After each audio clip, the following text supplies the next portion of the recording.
अभी तक अपन ने क्या क्या देख लिया है?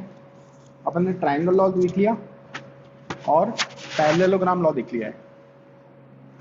ठीक है, पैरेललोग्राम लॉ का फॉर्मूला जो है वो हमें अच्छे से याद होना चाहिए। ठीक है, अगर आपके पास दो वेक्टर हैं, ए वेक्टर और बी वेक्टर, ठीक है, तो इन दोनों का जो रिजल्टेंट होता है, ए वेक्टर और बी वेक्टर का जो रिजल्टेंट होता है उसका मैग्नीट्यूड होता है A square plus B square plus 2ab cos theta. ये होता है रिजल्टेंट। ठीक है, उसके बाद इस रिजल्टेंट की मैक्सिमम वैल्यू होती है a प्लस बी के बराबर, अगर दोनों वेक्टर सेम डायरेक्शन में है तो। ठीक है, और रिजल्टेंट की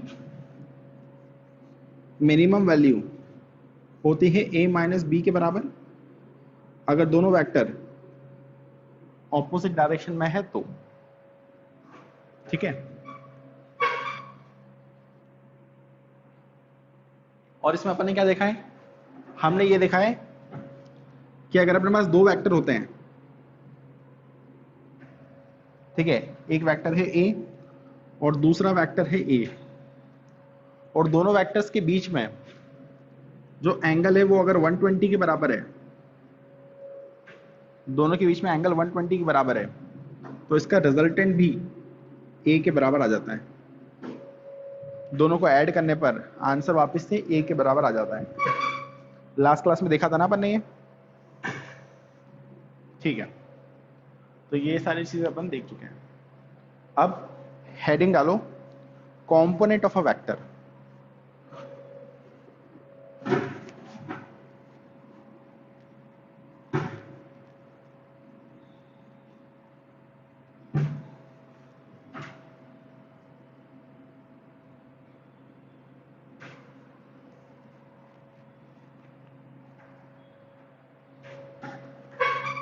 कंपोनेंट ऑफ अ वेक्टर।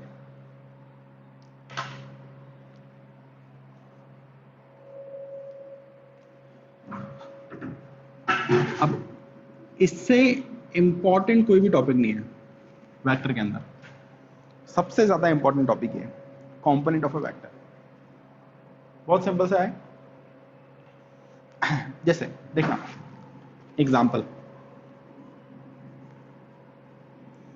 जैसे मेरे पास यहां पर एक वेक्टर है, इस वेक्टर का नाम दे दिया मैंने ए वेक्टर। यहां पर एक वेक्टर है जिसका नाम दे दिया मैंने ए वेक्टर। ठीक है, अब मुझे ये बताओ कि क्या मैं इस ए वेक्टर को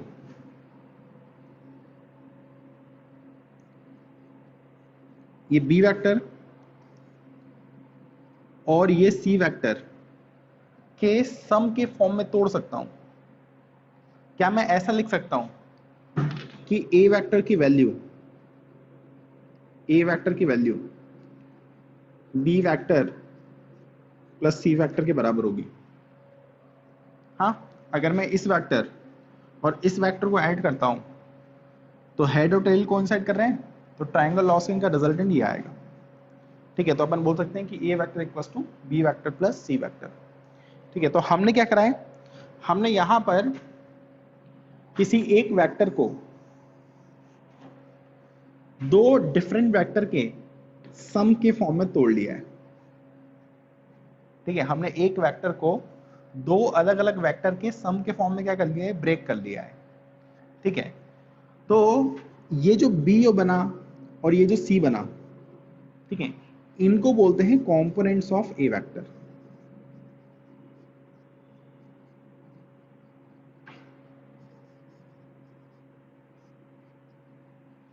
ठीक है, तो बेसिकली होता क्या है, अगर आप किसी वेक्टर को तोड़ देते हो दूसरे वेक्टर्स में, तो जो वेक्टर बनते हैं उन वेक्टर्स को बोलते हैं अपन कंपोनेंट्स। ये बात समझ में आई कि किसी भी वेक्टर को आप क्या कर सकते हो, किसी भी वेक्टर को आप ब्रेक करके लिख सकते हो इस तरीके से। जब आप ब्रेक करके लिख रहे हो इस तरीके से, तो ये जो टर्म्स लिखी हुई है ना, ये सबको बोलते हैं कंपोनेंट्स। ये बात समझ में आई।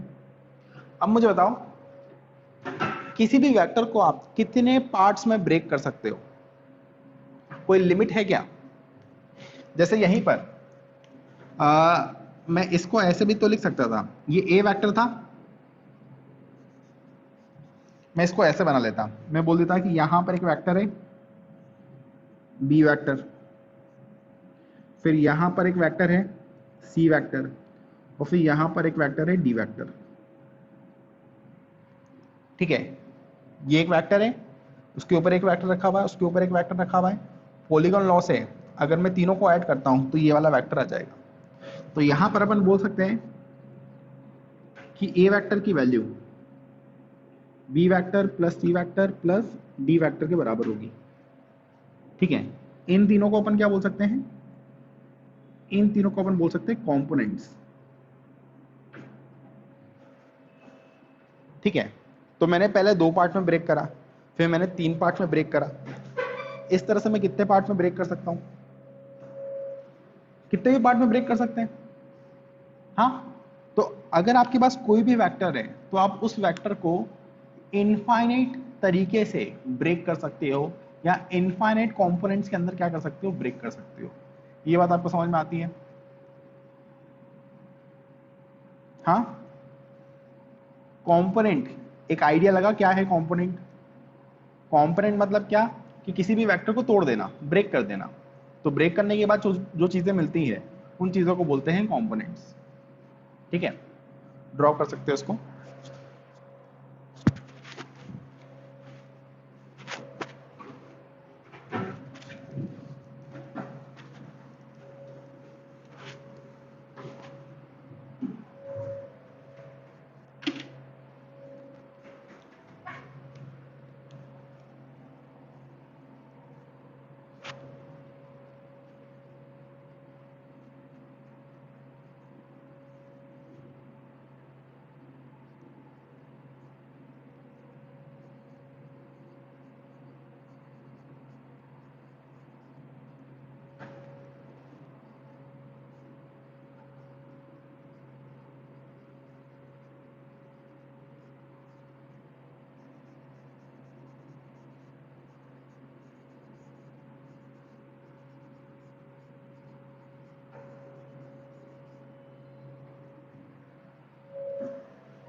अच्छा, कभी कभी कंपोनेंट वर्ड के बजाय यहां पर वर्ड यूज होता है resolution, resolution of vectors. Same मतलब, कंपोनेंट्स में लेना मतलब तोड़ना, रेजोल्व करना मतलब तोड़ना। किसी भी वेक्टर को अगर आप तोड़ रहे हो अलग अलग पार्ट्स में, तो उसको कंपोनेंट्स लेना बोलते हैं या रिजॉल्व करना बोलते हैं।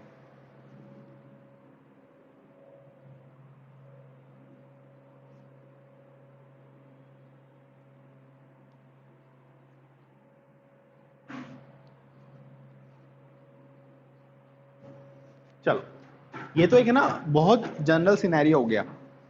ठीक है, हम जनरली इस चीज को यूज नहीं करेंगे, ये बिल्कुल बेसिक डेफिनेशन है।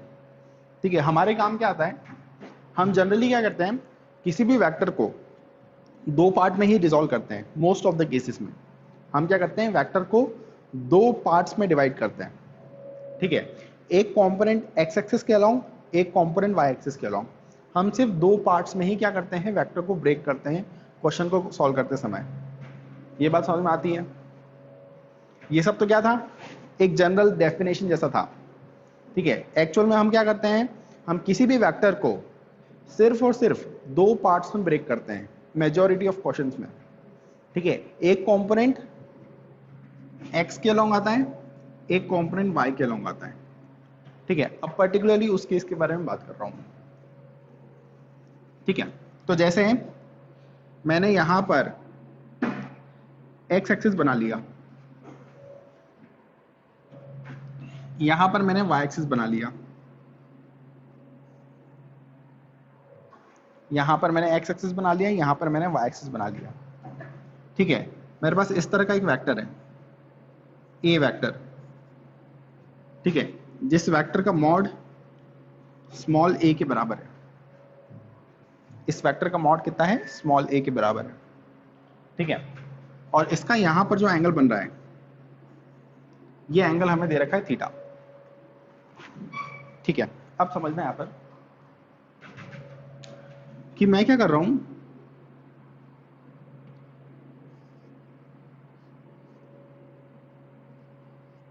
मैं इस ए वेक्टर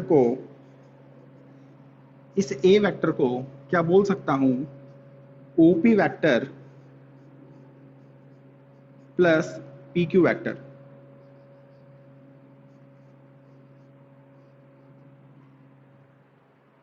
हाँ, इस ए वेक्टर को मैं बोल सकता हूं OP vector plus PQ vector, ऐसा बोल सकते हैं अपन, हाँ, ठीक है। तो ये ओपी वेक्टर और पीक्यू वेक्टर क्या हो जाएंगे, ये हो जाएंगे कंपोनेंट्स,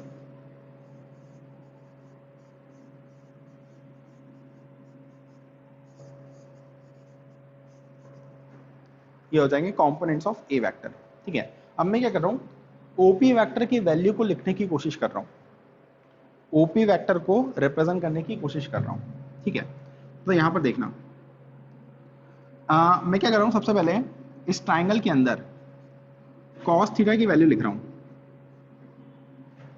कॉस थीटा की जो वैल्यू है वो हो जाएगा बेस अपॉन हाइपोटेनियस, ठीक है। कॉस थीटा हो जाएगा बेस अपॉन हाइपोटेनियस, यहां से ओपी की वैल्यू आ जाएगी,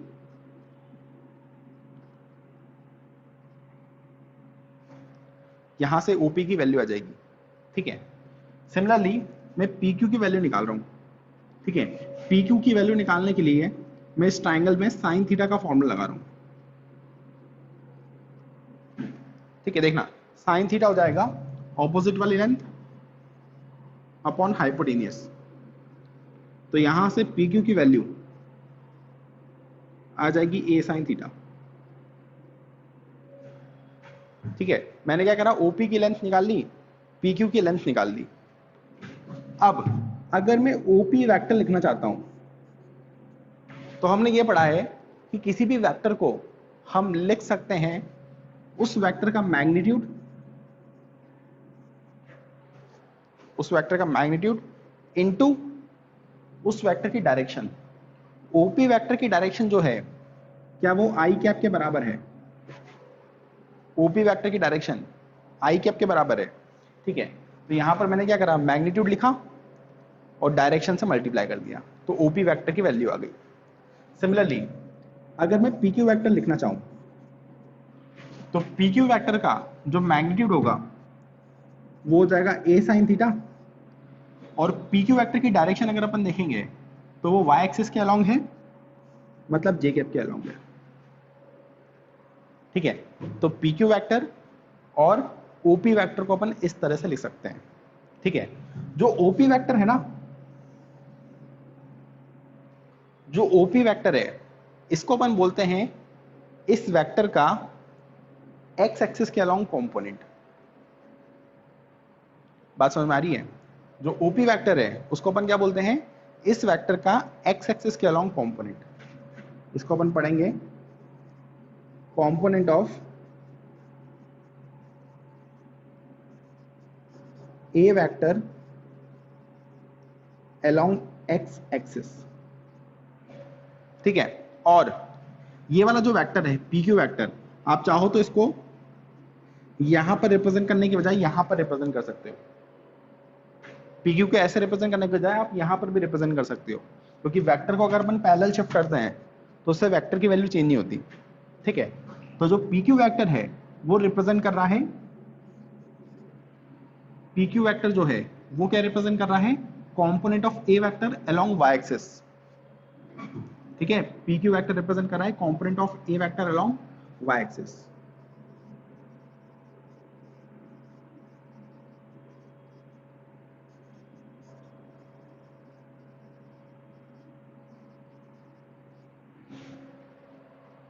कुछ आइडिया लगा कि हमने करा क्या है? यहां पर हमने एक्स एक्सिस के अलोंग कंपोनेंट को रिजोल्व कर लिया, वाई एक्सिस के अलोंग कंपोनेंट को रिजोल्व कर लिया, ठीक है।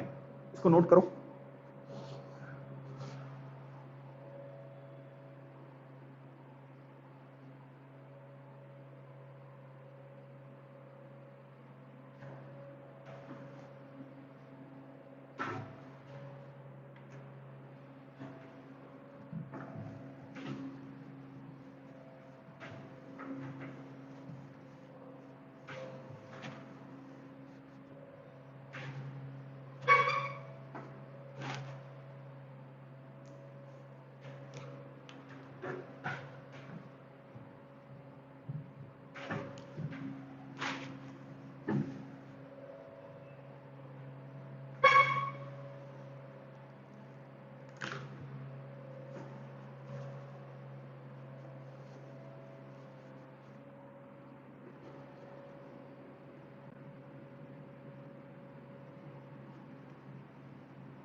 देखो अब सुनना मेरी बात,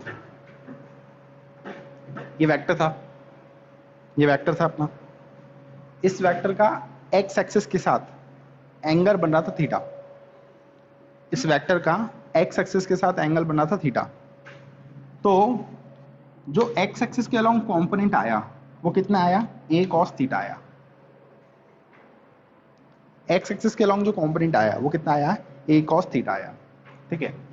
और इस वेक्टर का वाई एक्सिस के अलोंग जो कंपोनेंट आया, वाई एक्सिस के अलोंग जो कंपोनेंट आया वो आया ए साइन थीटा, ठीक है।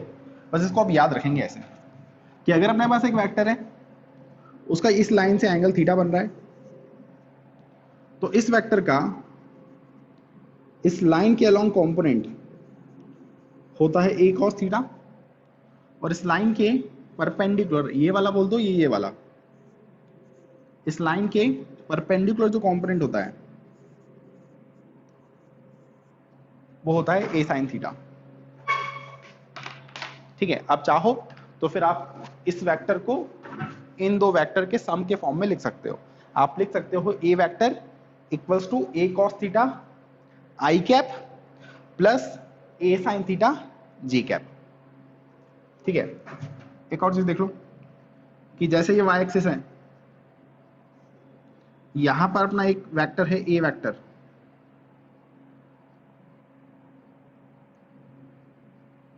ठीक है, और ये वाला एंगल थीटा बन रहा है। तो जिस एक्सिस के साथ एंगल थीटा बनता है उस एक्सिस के अलोंग जो कंपोनेंट आता है, उस एक्सिस के अलोंग जो कंपोनेंट आता है वो आता है ए कॉस थीटा के बराबर, और उस एक्सिस के परपेंडिकुलर जो कंपोनेंट आता है, ठीक है, उस एक्सिस के परपेंडिकुलर जो कंपोनेंट आता है वो आता है ए साइन थीटा के बराबर। क्या इतना याद रख सकते हैं अपन? क्या इतना याद रख सकते हैं कि जिस एक्सिस के साथ एंगल मेजर कर रहे हो उस एक्सिस के अलोंग कॉस थीटा और उसके परपेंडिकुलर वाला एक्सिस के अलोंग साइन थीटा, ठीक है, नोट करो, कुछ एग्जाम्पल करते हैं इसका।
देखना,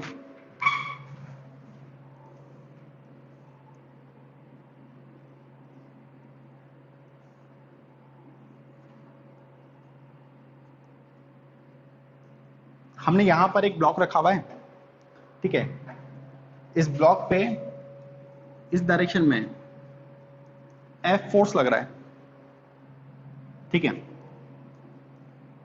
ये वाला एंगल थीटा है। आपको इस फोर्स को x एक्सिस के अलोंग और y एक्सिस के अलोंग रिजॉल्व करना है।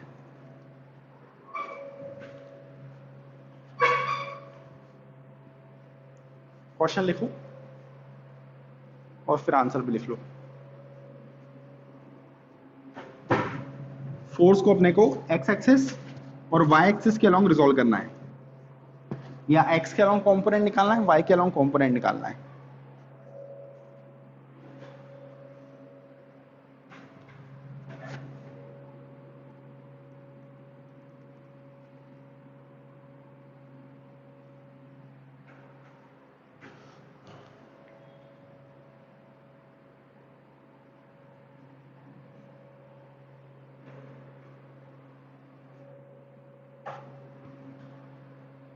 सिंपल, ये वेक्टर है, ये y एक्सिस है, इसके साथ एंगल थीटा बन रहा है।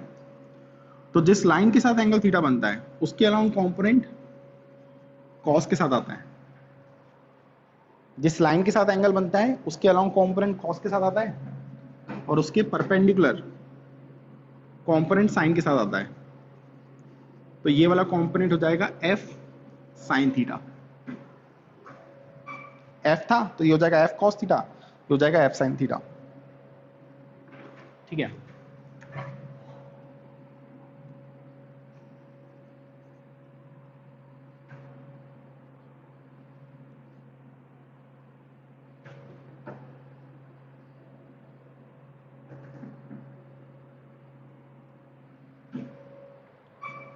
एक ब्लॉक पे F फोर्स लग रहा है, ठीक है, हॉरिजॉन्टली, मतलब इसके पैरेलल ऐसे फोर्स लग रहा है F, ठीक है। आपको इस लाइन के अलोंग कंपोनेंट निकालना है और इसके परपेंडिकुलर कंपोनेंट निकालना है, ठीक है, इस वेज के अलोंग और वेज के परपेंडिकुलर।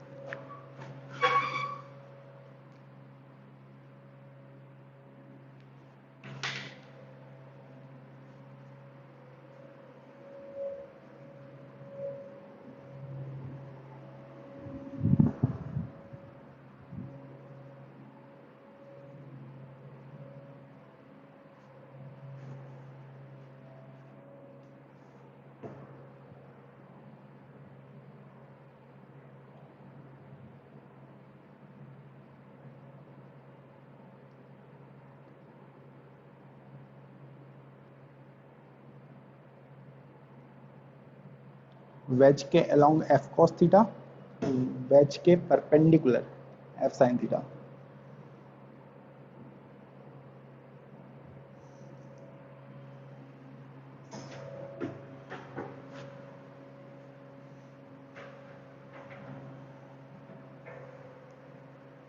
हाँ भाई, आपको ये लाइन और ये लाइन पैरेलल दिखाई दे रही होगी, ये लाइन और ये लाइन पैरेलल है, ये ट्रांसवर्सल है, तो ये एंगल और ये वाला एंगल बराबर होना चाहिए। अगर ये एंगल बराबर हो गए तो एफ का इसके अलोंग कंपोनेंट होगा एफ कॉस थीटा, ठीक है, और इसके अलोंग कंपोनेंट हो जाएगा एफ साइन थीटा, ठीक है। जिस लाइन के साथ एंगल मेजर कर रहे हो उस लाइन के अलोंग कॉस आता है, इतना याद रखना है अपने को। जिस लाइन से एंगल मेजर करा जा रहा है उस लाइन के अलोंग कॉस आएगा, उसके परपेंडिकुलर साइन आएगा।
देखो ये एंगल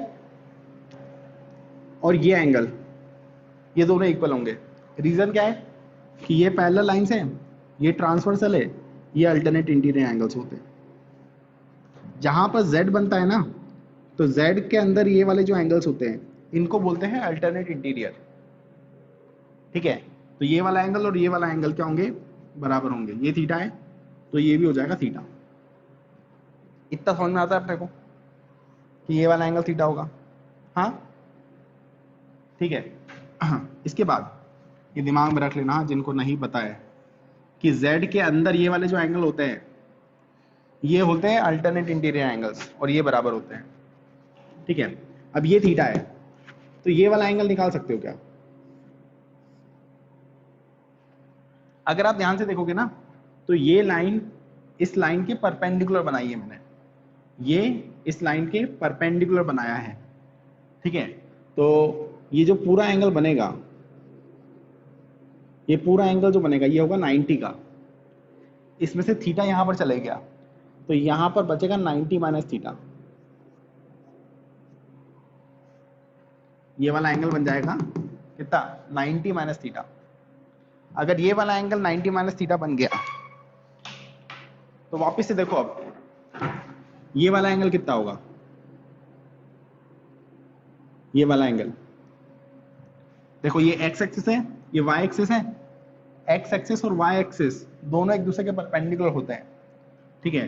तो टोटल एंगल 90 होगा, उसमें से 90 माइनस थीटा अगर यहां पर चले गया तो यहां पर आना चाहिए थीटा, ठीक है। तो इस केस में ये वाला एंगल थीटा हो जाएगा। अगर ये थीटा हो गया तो एफ का इसके अलोंग कंपोनेंट होगा एफ कॉस थीटा और इसके परपेंडिकुलर कंपोनेंट हो जाएगा एफ साइन थीटा, ठीक है। एफ का ये वाला कंपोनेंट एफ कॉस थीटा ये वाला कंपोनेंट एफ साइन थीटा।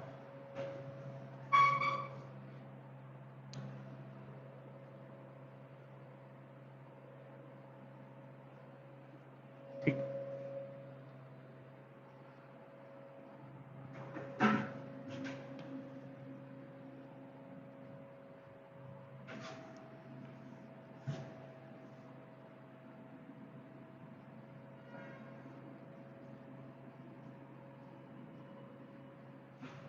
अगर तुम्हें ये एंगल्स की प्रॉपर्टी नहीं याद है ना, तो जो सवाल मैं कराते जाऊंगा उसको बार बार लिख लिख के देखना।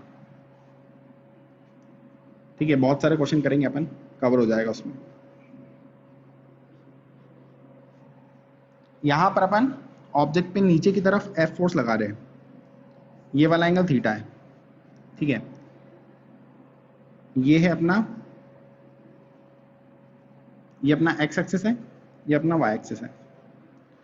एक्स और वाई एक्सिस के अलॉन्ग कंपोनेंट बताना है।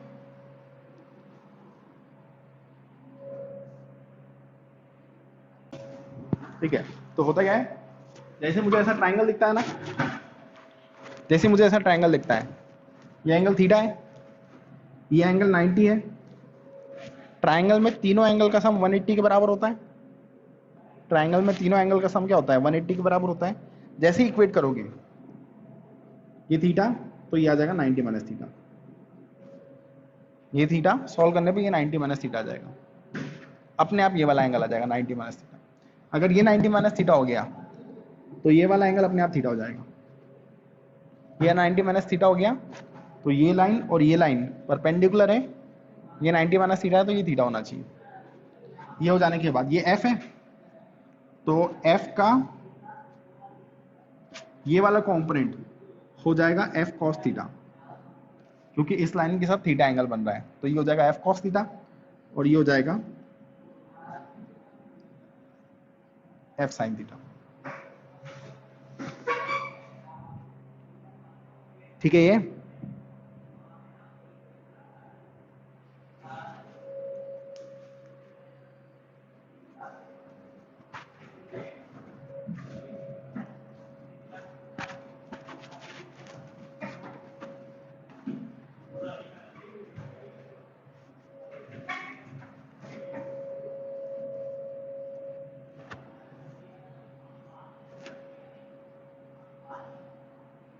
ये ऑब्जेक्ट है, इस पे मैं ऐसे फोर्स लगा रहा हूं, वर्टिकली अप ऐसे फोर्स लगा दिया। ठीक है, आपको इसके अलाउंग कंपोनेंट और इसके अलाउंग कंपोनेंट बताना है।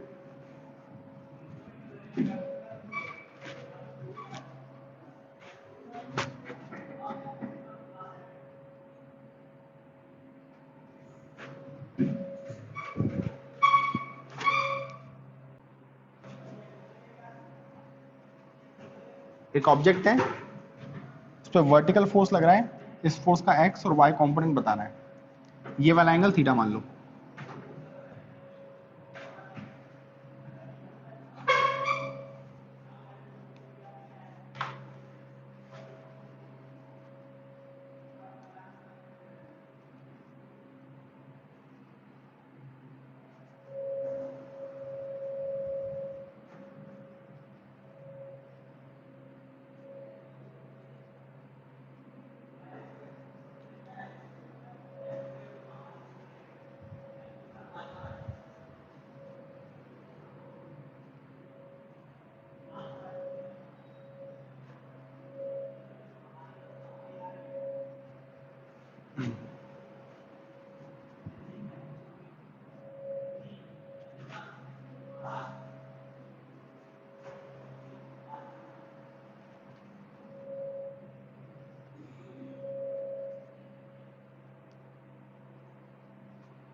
y के अलोंग f cos थीटा आ रहा है,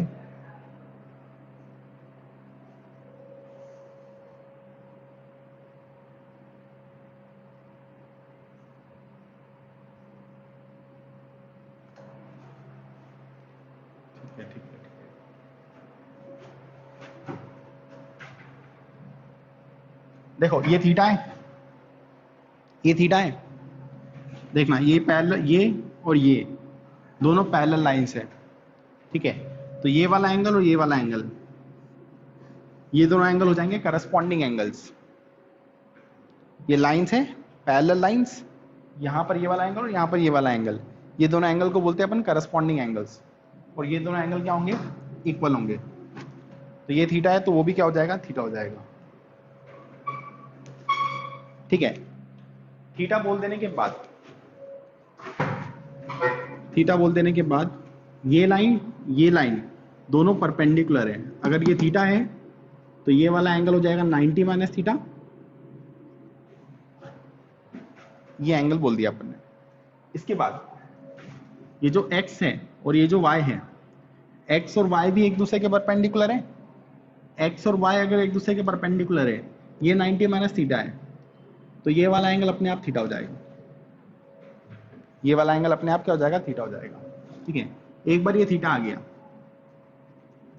फिर तो क्या है, f का y एक्सिस के अलोंग कंपोनेंट होगा f cos थीटा, ठीक है, और x एक्सिस के अलोंग कंपोनेंट हो जाएगा f sin theta, f cos theta f sin theta. आया कुछ? ठीक।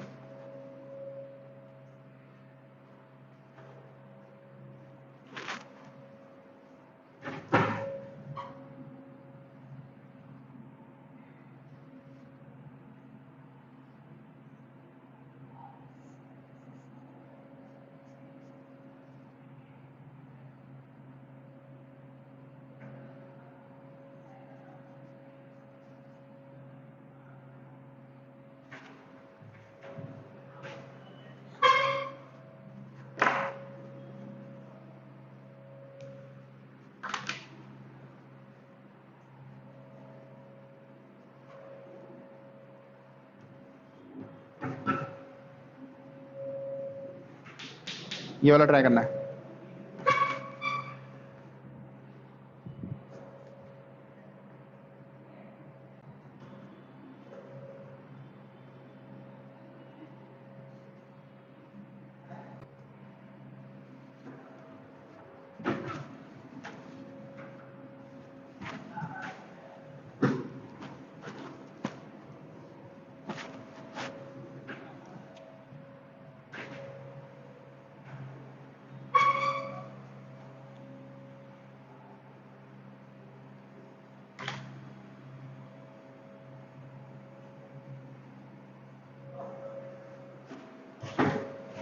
हाँ भाई, ये थीटा है तो ये वाला एंगल ये भी थीटा हो जाएगा। हाँ, ये वाला एंगल थीटा है तो ये वाला एंगल भी क्या हो जाएगा, थीटा के बराबर हो जाएगा। क्योंकि ये लाइन और ये लाइन पैरेलल है, ये ट्रांसवर्सल है, z बनता हुआ दिखाई देगा, z बन रहा है तो ये एंगल और ये एंगल क्या होंगे, बराबर होंगे। एंगल बराबर होने के बाद ये f है तो इसके along component f cos theta हो जाएगा और इसके along component f sin theta हो जाएगा।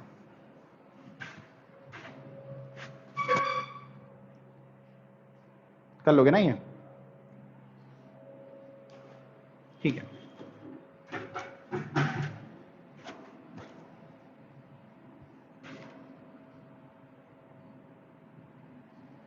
ये वाला एंगल थीटा है, ठीक है, और यहां पर मैंने एक m मास का ब्लॉक रखा हुआ है, यहां पर मैंने m मास का ब्लॉक रखा हुआ है।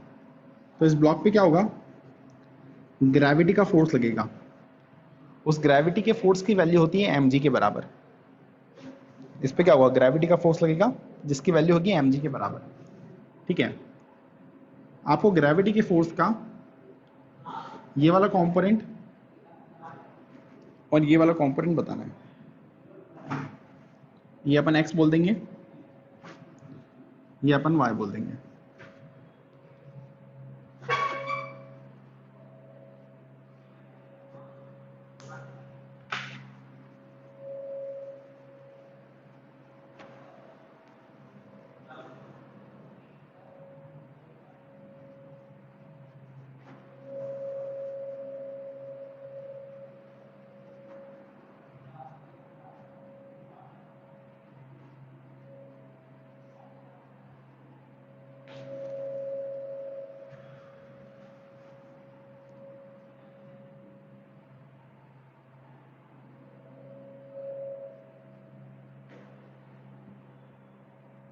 एक्स के along M J sine theta, Y के along M G cos theta.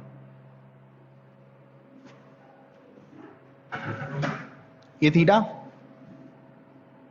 ये एंगल कितना होगा, ये एंगल हो जाएगा 90 माइनस थीटा, ये वाला एंगल हो जाएगा 90 माइनस थीटा। ठीक है, ये 90 माइनस थीटा, तो ये वाला एंगल अपने आप हो जाएगा थीटा, है ना। ये थीटा है। ट्राइंगल में तीनों एंगल का सम 180 होता है, उससे ये वाला एंगल आ जाएगा 90 माइनस थीटा। और अगर ये 90 माइनस थीटा है तो ये वाला एंगल होना चाहिए थीटा के बराबर। ये थीटा आ गया, तो mg का ये वाला कंपोनेंट होगा mg cos थीटा, और mg का ये वाला कंपोनेंट हो जाएगा mg sin theta. mg cos theta, mg sin theta. अब मैं क्या बोल रहा हूं कि ये जो है ना लगभग हर सवाल में यूज होता है, बहुत सारे सवालों में यूज होता है। तो जो चीज बार बार यूज हो उसको याद कर लेना चाहिए। रिमेंबर, जैसे मैं डायग्राम बनाऊं ना, तुम्हारे तो दिमाग में आना चाहिए mg sin थीटा और mg cos थीटा, बस। ठीक है, जो चीजें बहुत ज्यादा ही यूज होती है उसको याद कर लेना चाहिए। mg लग रहा था, तो ये mg sin थीटा होता है और ये mg cos थीटा होता है।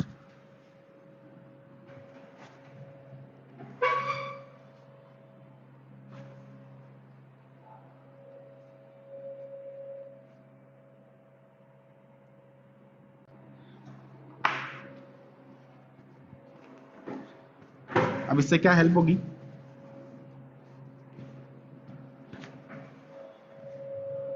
मतलब वेक्टर में तो हेल्प होगी। साथ में जैसे मैंने ट्रायंगल बोल दिया,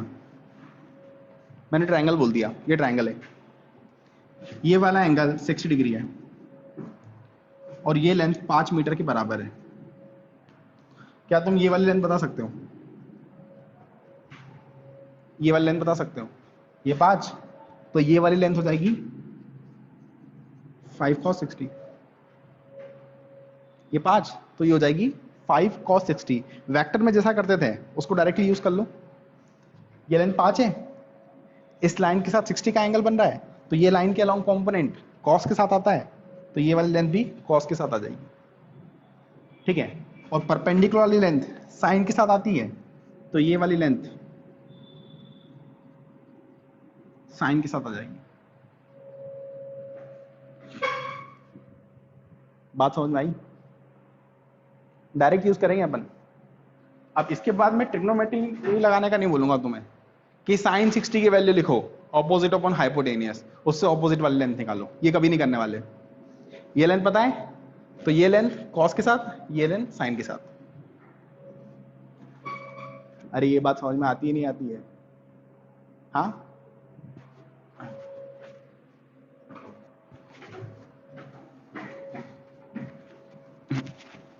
कैलकुलेशन को मिनिमाइज करते जाएंगे अपन।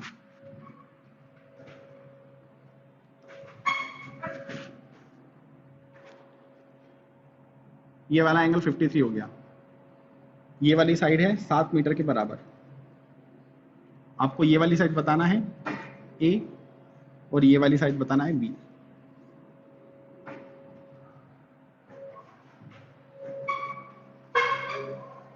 ए और बी बताना है।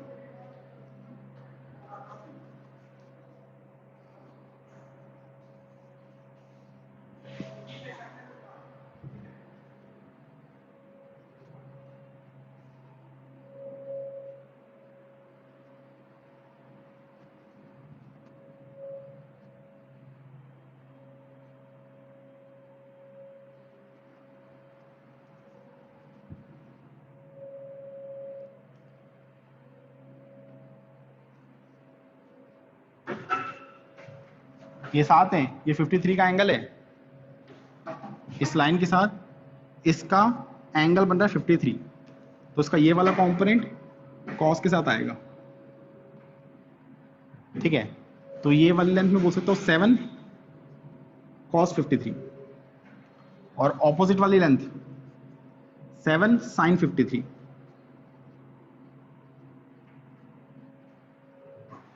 ठीक है। अब cos 53 कितना होता है? sin 53 होता है 4/5 और cos 53 होता है 3/5। तो यहां से अपन इसका फाइनल आंसर निकाल सकते हैं। ठीक है।